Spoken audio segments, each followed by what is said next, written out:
Hey Lana, it's good to have you. Thanks so much for offering to give us a class on detoxing or transforming your money mindset, because you and I have worked together, and I know what you do. And I thought that this would be really valuable for people in the group to be able to learn about how our beliefs systems, especially those that we've adopted from our parents and their voices, influence our everyday actions and behaviors. And whether it's money or whether it's eating behaviors or anything else in our life, I think mindset plays a huge role. So I'd love for you to actually introduce yourself and tell us about what you do, and then we can dive into the training. Brilliant. Thank you. And yeah, thank you, Mireille, for having me. This is a topic that makes me very excited to speak about our life and how our money is connected, because our life, be it the way we see ourselves, the way we see our businesses, the way we present ourselves and show up, it's all connected. And exactly what you said, it's connected because of our behaviors, the beliefs, and the patterns that we pick up from our parents. Everything as a child, we learn from them. You know, if you imagine tying your shoes, you don't think about doing it, you just do it automatically.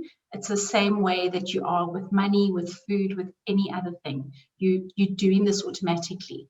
And what money coaching teaches you is, first of all, how those thoughts in your mindset are controlling what you're doing, how you have different ways of thinking, and it can be something that drives you to be very positive, or it can be another way of thinking that will self-sabotage you, will limit you. So it really, really opens your eyes, and when you understand it, you're able then to change many things in your life, not only money, not only the food. So yes. Absolutely. Cool. So you've prepared a presentation, and we've spoken about these archetypes before, and I believe that's what you're going to be taking us through, is how these different kind of personalities maybe show up in our lives, and this is how we can start to become aware of our behaviors. So I'm going to give you the stage. Feel free to go Can ahead. I just say on that, the archetypes, and I'm going to go into the archetypes, each one and how they show up. The archetypes are our beliefs. They're not necessarily our personalities, because they change. So somebody could have an archetype that's very much the victim, that is controlling them, that's driving their behavior. But as a personality, they could be really just have a lovely, vibrant, extrovert personality. It's just that they've got trauma that's happened. Something's happened that's causing them to be the victim. That changes. Once they've done self-discovery work, they stop being the victim and they realize they've got control of their lives. So from the beginning, I just want to say that if you see yourself, or when I'm going through these archetypes, oh, I do that, that's not your personality. It's more a behavior that's driving. I always think of the archetypes as, if you're in a car, you want your hero and your magician to be in front, to be making the decisions, with some creative artist at the back. The innocent, the martyr, the maverick, the victim. Open the boot and put them in, because they will just self-sabotage you. They will limit your beliefs, and they will stop you from living the life that you can live, from reaching the potential that you want. So, okay. Yeah, no, that's great. I think that's a very important thing to point out. I'm going to hide us so that you can have full screen. Okay. I think I can. Brilliant. Okay. So basically, again, thank you for having me. I'm Ilana. I work as a money coach and business coach. So I help women in their business, but also in their personal lives, to change their money mindset. And often people confuse a money coach with a financial advisor.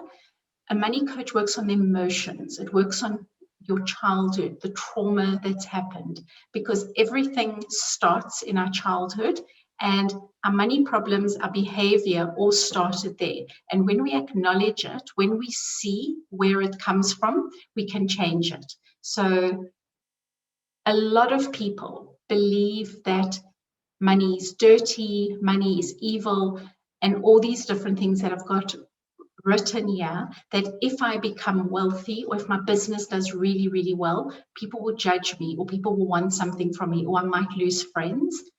But those are all money myths. Money gives you a nice sleep at night when you don't have to worry about paying bills. You don't have to worry about, I want to do something in my business or my personal life or send my kids to university and worry about the money. So money myths are often beliefs that we've taken that self-sabotage us. And often you get the same with a woman wanting to lose weight. They think, if I become thin, if I do this and I become really, really healthy, my friends will be jealous of me. My partner might not be interested in me, likes me the way I am. So a lot of these myths stop us from moving forward, but they're myths. With neuroscience, we've basically discovered that there's different ways of thinking, different ways of doing things. We have a thought, and that thought becomes an action. We decide, we feel in a certain way, we might be angry, upset, somebody's really hurt us, we're tired, and we land up either spending or eating or doing something that's not necessarily good for us. We need to look at the way our brain is wired and see how we can change the behavior. And what happens in our brain, we've got two brains. We've got the conscious brain and the subconscious brain. In the subconscious brain, there's 60 to 70,000 thoughts a day going around and around like a movie playing. And a lot of the time people are actually oblivious to this. They're walking through life so like in a trance with blinkers on. They don't even realize the thoughts that are there. And these thoughts are the thoughts that actually stop you and prohibit you from moving forward in your life, because a lot of these are based on fear or anxiety. Sometimes we tolerate things in our lives that don't help us to move forward, but it's easier to accept the drama because we're familiar with that drama. So I will get more into that when we talk about the archetypes. My money story in a nutshell, I grew up in South Africa in poverty. So I went without, and I learned about living in scarcity. We can live in abundance or we can live in scarcity. That affects every area of your life. If you want to know more about that, you can read my story on my website. But literally, the living in scarcity, living with scarcity, it teaches you that you overcompensate. You overcompensate for what you didn't have.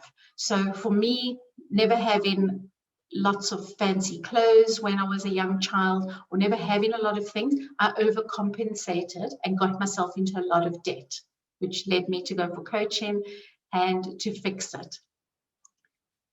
We've all got a money story. We all come from somewhere. We've all picked up things like our parents, and we will often hear our mother, often in our heads, telling us things, talking, saying things, or telling you you're not good enough, or comparing you.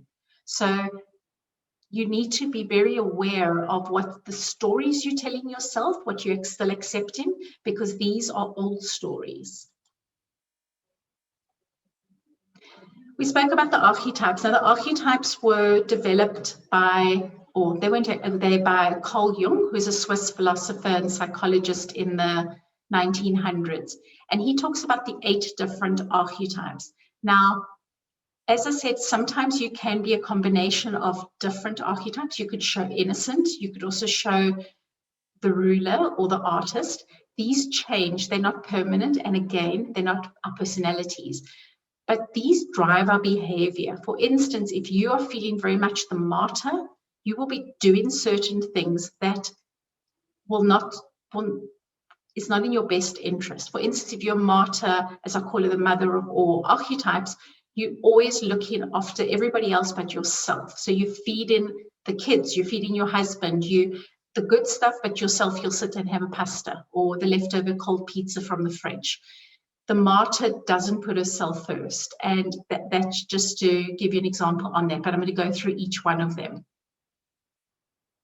The money, this is just saying again that they're not your personality, that they are your behaviors, and understanding this, which ones serve you, which ones you want to change is very important. So the first archetype is the innocent. I see this a lot, mostly with women, where they kind of throw their hands up in the air and say, I can't do this. This is too much. I'm financially dependent on somebody else. Sometimes I even have women that are financially dependent on their children. The children support them every month. They pay a certain amount to support the parents because the parents just didn't plan for their future. She feels very powerless, and there's internal anger going on because she's been supported. There's also a feeling of she's wanting to be rescued. She feels completely helpless and hopeless. And a lot of women like this don't look into their bank accounts, don't know how to actually manage their money. They don't keep budgets. Money is something we didn't learn at school. We didn't learn at home growing up on how to actually deal with our money.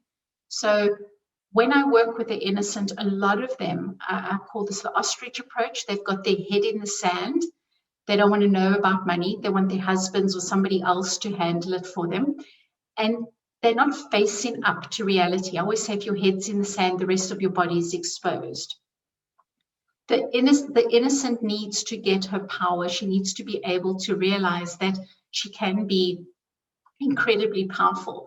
And my aim is to help women in this area become more empowered with finances, not to be afraid, not to have any anxiety when it comes to money.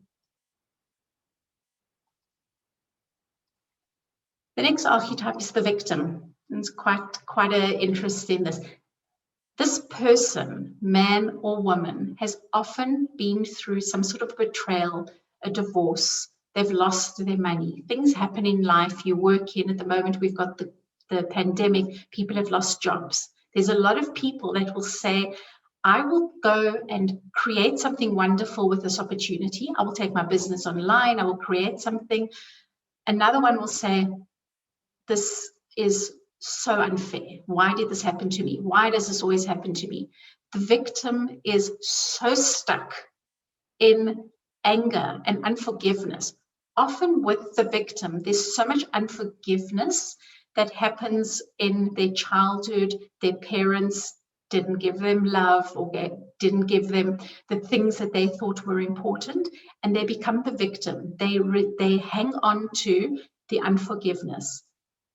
Here is often when there's becomes addictions. They have an addiction to food or an addiction to shopping. I see many addictions, and I work with an addiction coach who we often collaborate together, because I see a lot of addictions. If it's plastic surgery, pornographics, gambling, I've got clients that have lost all their money through gambling and have been for therapy, and the wife comes to me. There's a lot of the time, the addiction that they go for, they're trying to fill an emotional emptiness, an emotional void with things. And we all know that you cannot do that. You cannot satisfy yourself with shopping. We used to call it retail therapy. Got names for all of it to make it sound like it's acceptable.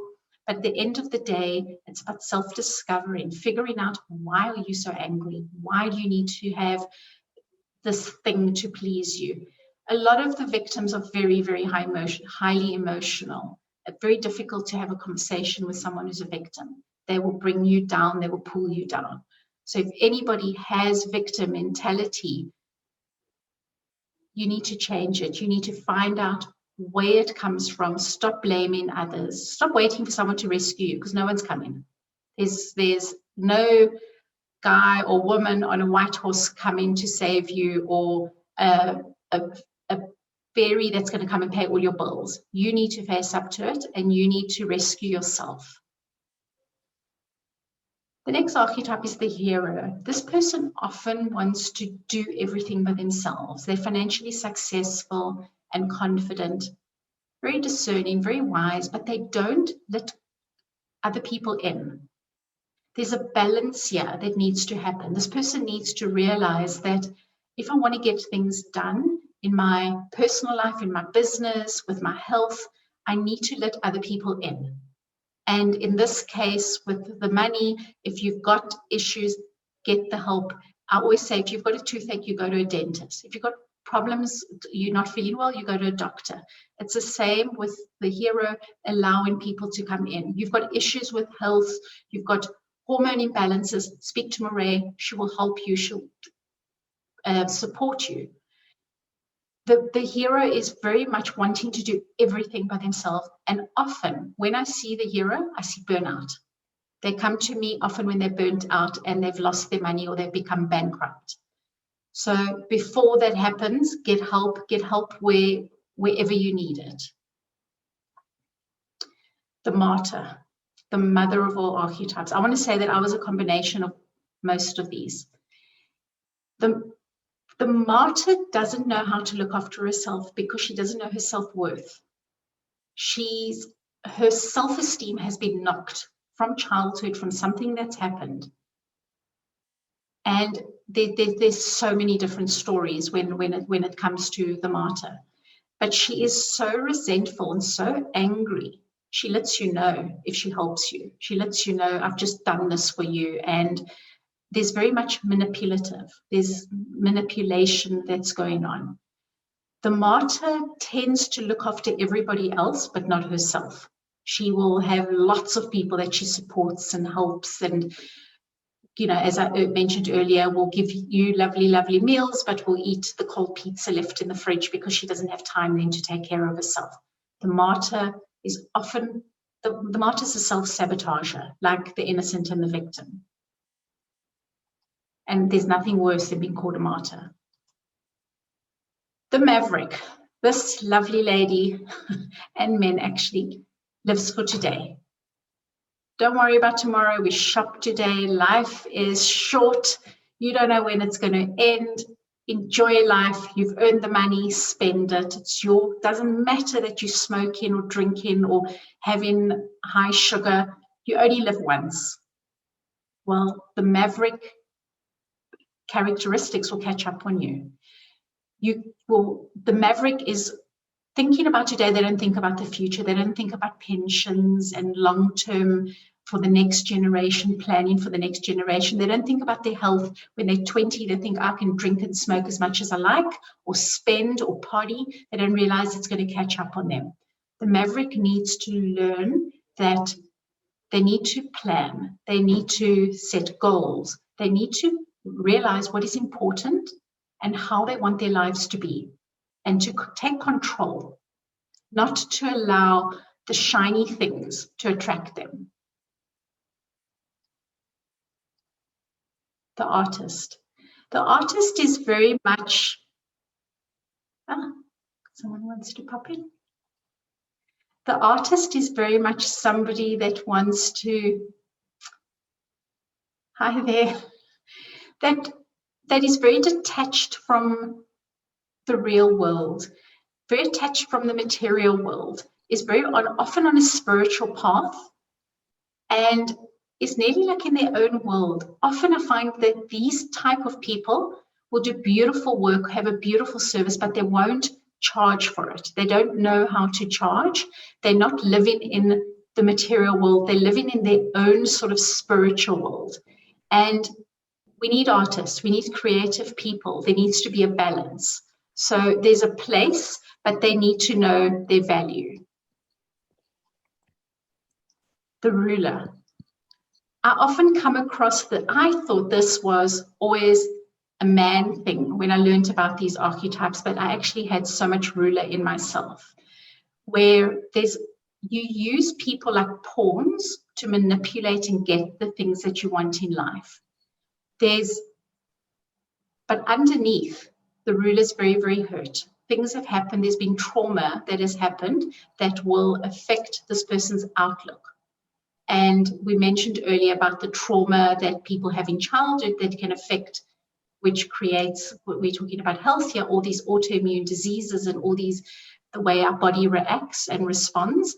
The trauma as well from our childhood going without, growing up poor, living where we were compared, maybe our father became bankrupt or whatever it was, the ruler learns to be highly materialistic so they never have to experience that again.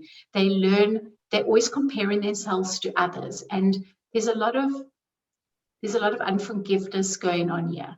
The ruler is somebody that's having conflict all the time with herself. She's not at peace. Everything is wrapped in fear and anxiety when it comes to this particular type of character. The magician.